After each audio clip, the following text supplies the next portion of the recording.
Para peserta harus sadar dengan proses. Betul. Bahwa untuk menjadi sebuah satu titik itu jatuh bangunnya luar biasa gitu. Iya. Tidak ada yang instan gitu. Jadi hidup itu bukan sulap gitu ya. Dan pemahaman ini memang harus disampaikan ke teman-teman muda itu. Nah, jadi core value dari Traya ini adalah experience. Jadi orang-orang yang sudah membooking aplikasinya akan ikut olahraganya langsung, merasakan experience langsung. Bagaimana sih rasanya mekari-kari, bagaimana sih rasanya megua-guakan gitu. Contohnya ada megua-guakan. Apa? Megua-guakan. Ngapain itu? Megua-guakan tuh sejenis. Selamat datang dalam ruang obrolan inovasi budaya. Ruang yang menyajikan obrolan inspiratif para kreasi muda untuk pemajuan kebudayaan Indonesia. Anak muda, temukan ide kreatifmu, ciptakan inovasimu.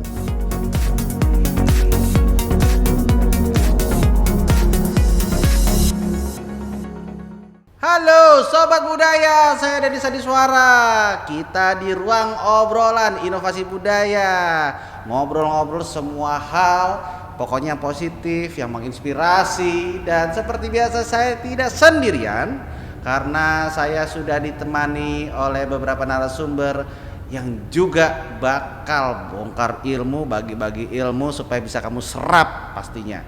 Nah, yang pertama, ini saya harus agak sedikit hormat dan formal dan menarik nafas sedikit karena panjang sekali ini ya.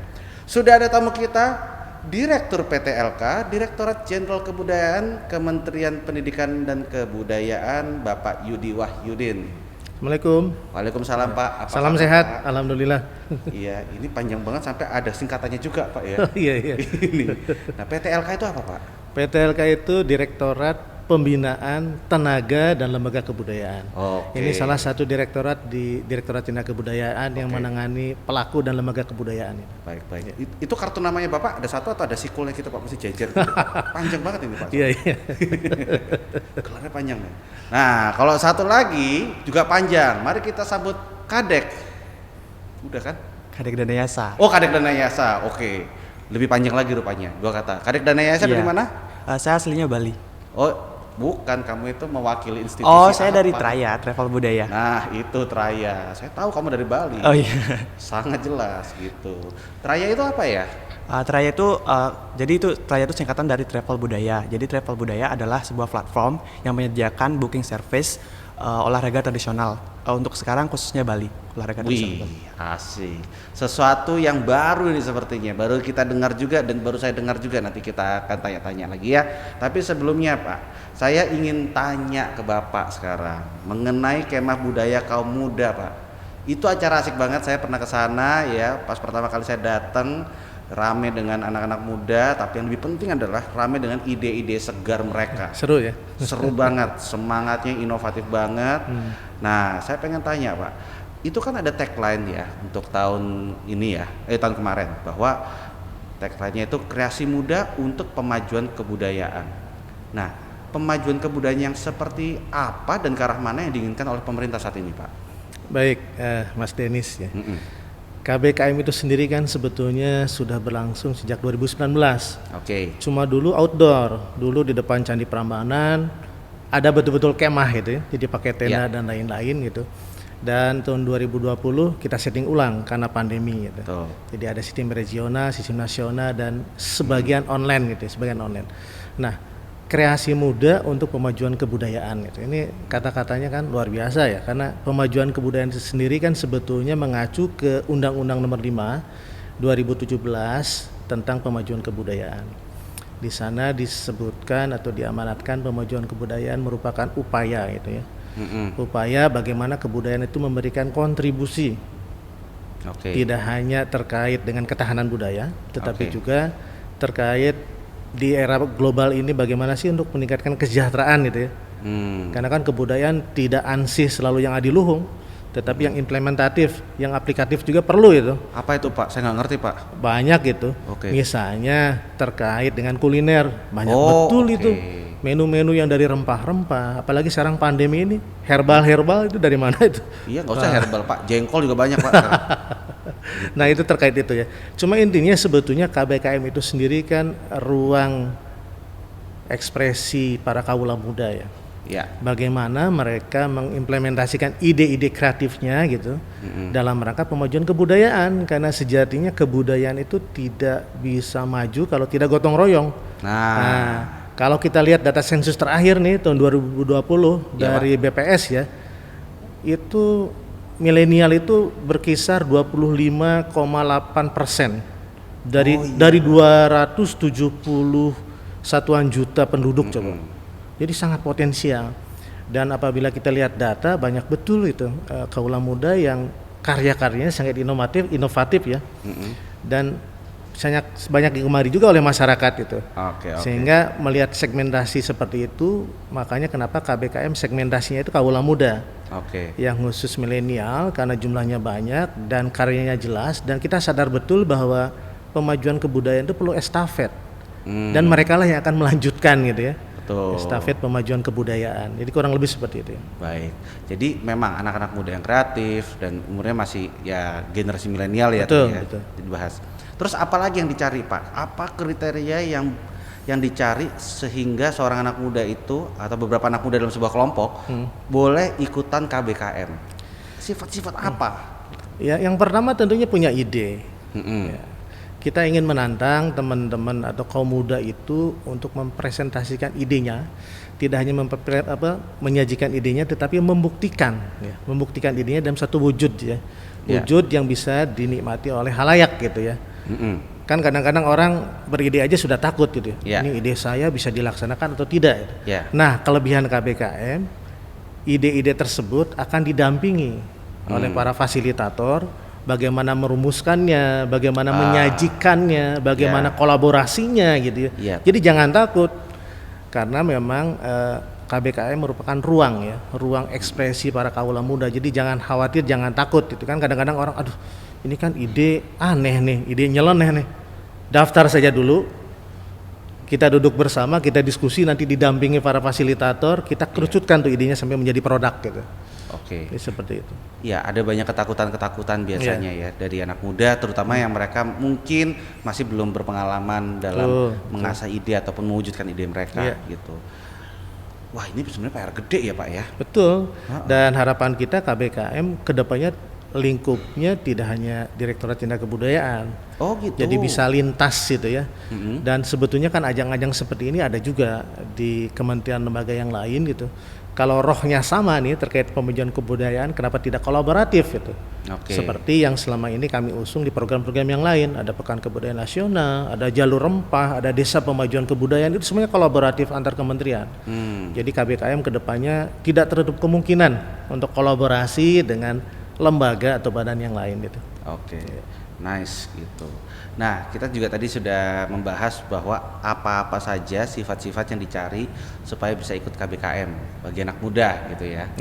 Tapi kalau dari Bapak sendiri deh gitu, kan Bapak juga pasti ada tim yang meneliti tentang anak muda itu kegelisahannya apa, dreamnya itu apa. Nah, setahu Bapak mereka itu apa, Pak? Kegelisahan dan mimpi mereka itu apa sih, Pak? Kebanyakan. Anak muda itu kan karakteristiknya energinya itu masih besar gitu ya. Yang kedua, curiosity-nya atau kepenasarannya itu masih luar biasa, ingin mencoba, exercise dan lain-lain. Jadi yang mereka butuhkan sebetulnya ruang ekspresi gitu, ruang ekspresi dan pendampingan. Agar ekspresi yang mereka cita-citakan, mereka inginkan itu berbuah yang positif. Jadi jangan baru mulai ide aja sudah dilarang gitu. Oh, ini tidak mungkin. Dan pemerintah dan tentunya dengan stakeholder lain harus hadir, memberikan ruang-ruang tersebut gitu, mengarahkannya sehingga bermanfaat gitu ya. Karena kan sekarang ekonomi kreatif itu berbasiskan kebudayaan sudah luar biasa, dan itu peluang buat kaula muda. Banyak startup atau apapun namanya yang berhasil berbasiskan inspirasi kebudayaan gitu. Bisa pakaian, bisa aplikasi, bisa makanan, kopi dan lain-lain, banyak betul sekarang sebetulnya gitu. Kalau yang saya tangkap sih itu. Baik. Nah, makanya sekarang kita sudah ada Kadek di sini dengan Trayanya nih. Ya, kamu bikin aplikasi berarti ya? Iya. Tim kamu ada berapa orang? Ada 5 orang. Ada 5 orang. Semuanya teman kuliah kah atau teman tongkrongan atau teman main mabar atau gimana tuh? Ada semuanya, 5 tuh pas banget tuh. Semuanya itu teman kuliah dan sama-sama dari Bali. Terus gitu. Sama-sama kuliah di BSD juga.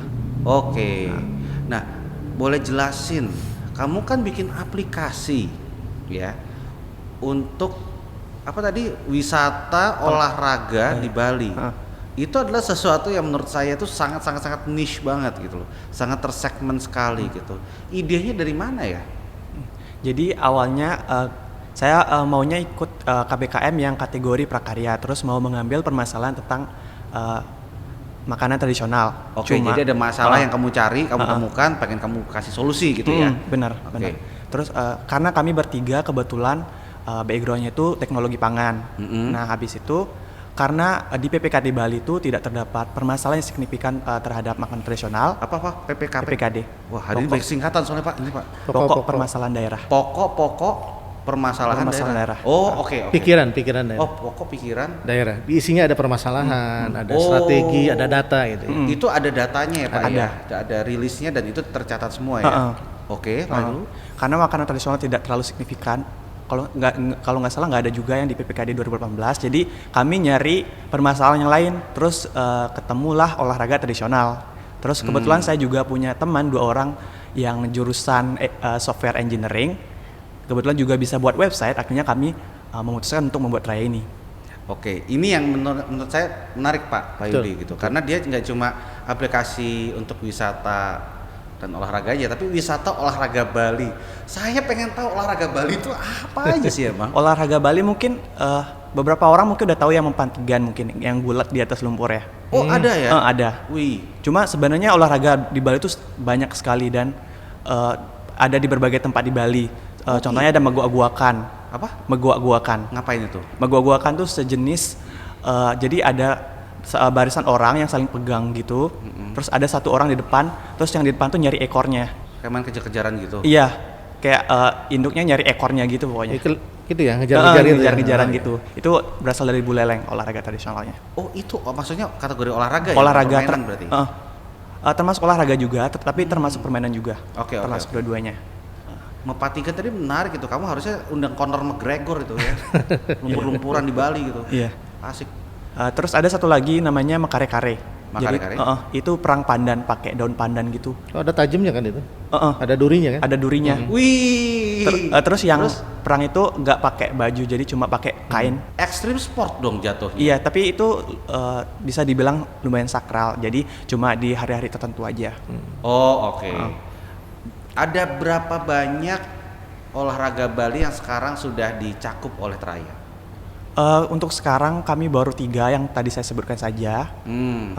Dan ketiga itu juga masih dalam tahap pengembangan karena harus harus koordinasi dengan mitranya tentang biayanya berapa seperti itu.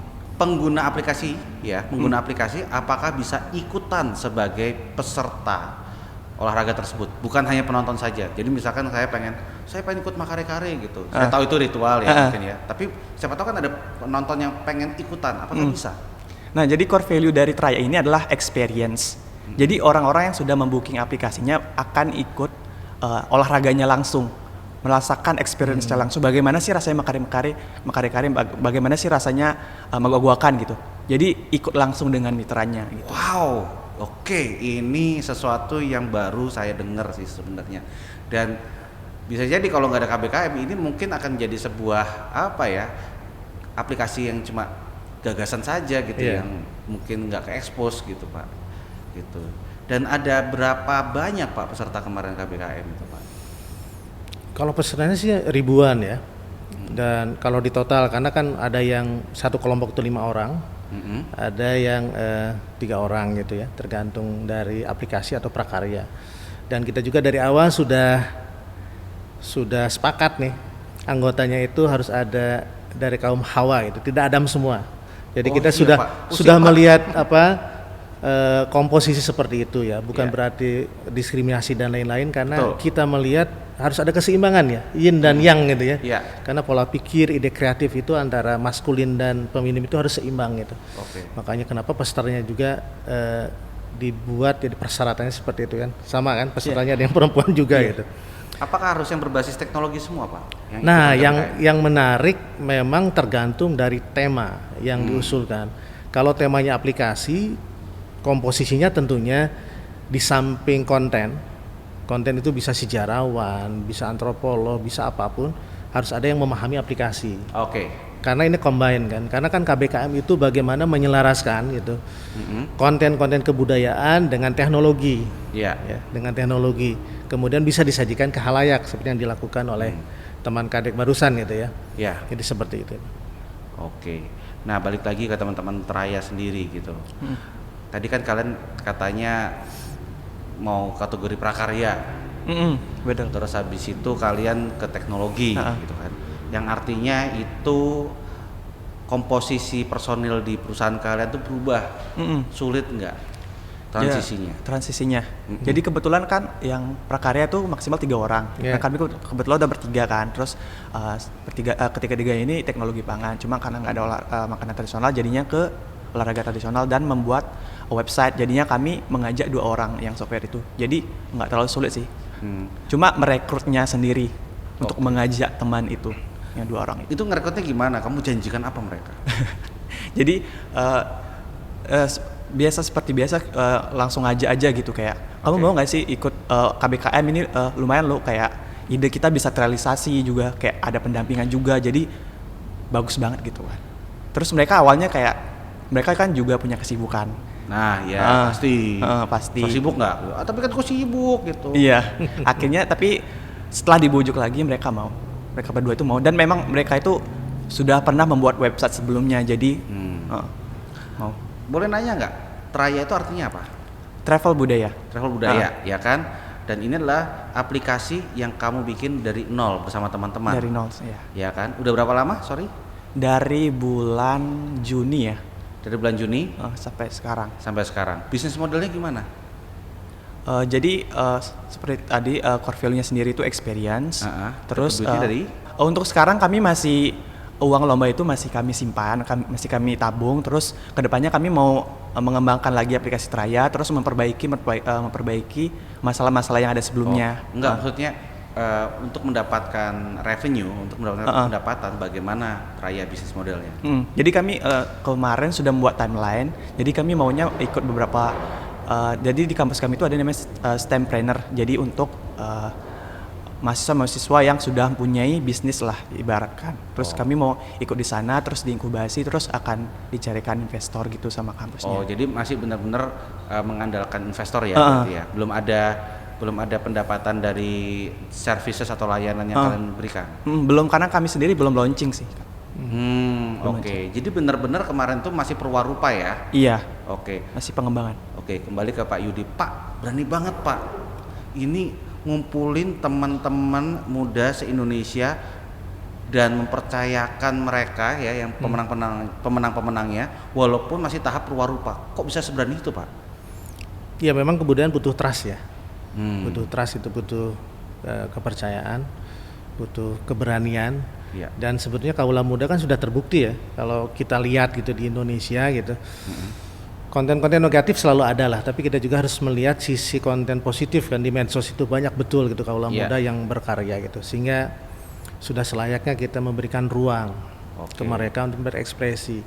Nah, ini kan sudah mau angkatan ketiga. Di tahun 2021 kami juga lagi berembuk ini bagaimana merangkul ulang teman-teman yang ada di gelombang 1 dan 2. Jadi jangan sampai produk mereka itu stuck gitu ya. Kita harus menghubungkan lagi dengan ekosistem yang lain tentunya gitu ya. Kita tawarkan ulang, kita dampingi. Jadi kami lagi merumuskan ini. Di samping sekarang running untuk 2021, kami juga berpikir karena jangan sampai ide kreatif sudah didampingi, sudah disajikan jadi sebuah produk gitu ya. Itu tidak ada outcome-nya gitu. Ya kita tidak berekspektasi hasilnya harus seperti apa, tapi setidaknya itu hulu hilirnya itu clear gitu. Nah, kita harus menghubungkan dengan pihak-pihak lain nanti, pihak-pihak lain ya. Jadi ada kemungkinan nanti yang lama pun bisa kita kompetisikan ya. Tapi dari sisi yang lain, dan ya kompetisi dalam artian positif ya, bukan diadu, karena ide itu tidak bisa diadu sebenarnya, karena masing-masing punya kekuatan dan karakter masing-masing. Nanti kita cobalah, ini pun sengaja nih kita sampaikan di sini biar siap-siap juga nih teman-teman gelombang 1, gelombang 2 gitu ya. Mungkin yang diadu ya, mungkin ya konsistensi dan persistensinya mungkin itu harus diadu. Betul. Karena kalau konsistensi kita bisa melihat setelah menang seberapa sering mereka follow up dengan kemajuan startup mereka. Sepakat, Dan kedua tentang persistensinya mereka, seberapa kuat mereka dari kejatuhan atau dari menghadapi halangan. Gitu. Itu penting tuh. Ini bocoran aja sih buat Raya. Makanya kenapa kan di gelombang 2 kita sudah mengundang tokoh-tokoh inspiratif. Karena para peserta harus sadar dengan proses. Betul. Bahwa untuk menjadi satu titik itu jatuh bangunnya luar biasa gitu. Tidak ada yang instan gitu. Jadi hidup itu bukan sulap gitu ya.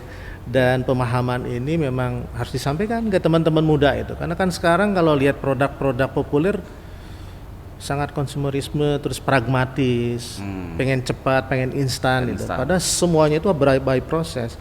Misalnya kita lihat K-pop ya, itu berapa puluh tahun itu Korea Selatan mempersiapkannya. Betul. Kita tahu ujungnya saja sekarang. Iya. Tidak ujuk-ujuk gitu ya. Nah kita pun harus ada rasa kesabaran, proses gitu ya, berjuang untuk mencapai satu titik gitu, keberhasilan ini seperti itu. Iya. Dan kalau kalian pengen tahu teman-teman prosesnya seperti apa nih Sobat Budaya, oke. Jangan kemana-mana karena sampai sekarang saya belum tahu nih si Traya ini udah jatuh kemana saja, sudah terseok-seok seperti apa. Tapi pastinya Kadek akan berbaik hati untuk berbagi pengalaman. Bukan begitu Kadek? Ya betul sekali. Oke, mari kita tunggu jawaban dari Kadek. Budaya. Karena anak muda yang benar itu ya, mumpung kamu masih muda, harus suka cari masalah dan bikin solusinya. Iya. Belakangnya harus gitu Pak. Kalau nggak ada tawuran nih nanti. Kalau buat makare-kare kan dipukul-pukulin pakai daun pandan berdarah-darah. Yang ngobatin siapa nanti? Nanti masyarakatnya tuh punya obat sendiri. Oh gitu. Emang ada ramuan obatnya gitu. Itu kan dokumen itu isinya ya warisan budaya setempat, ide-ide kreatif, kendala apa dan lain-lain. Jadi kalau hanya dokumen tidak dieksekusi jadi sebuah produk sayang gitu. Dan Raya sudah membuktikan idenya dari PPKD itu. Iya. Sobat Budaya, tahun ini Kemah Budaya Kaum Muda kembali digelar oleh Direktorat Jenderal Kebudayaan, Kementerian Pendidikan dan Kebudayaan. Pendaftaran akan dibuka pada bulan Maret tahun 2021. Silakan cek informasinya melalui kanal informasi dan media sosial. Anak muda, wujudkan ide kreatifmu di Kemah Budaya Kaum Muda 2021.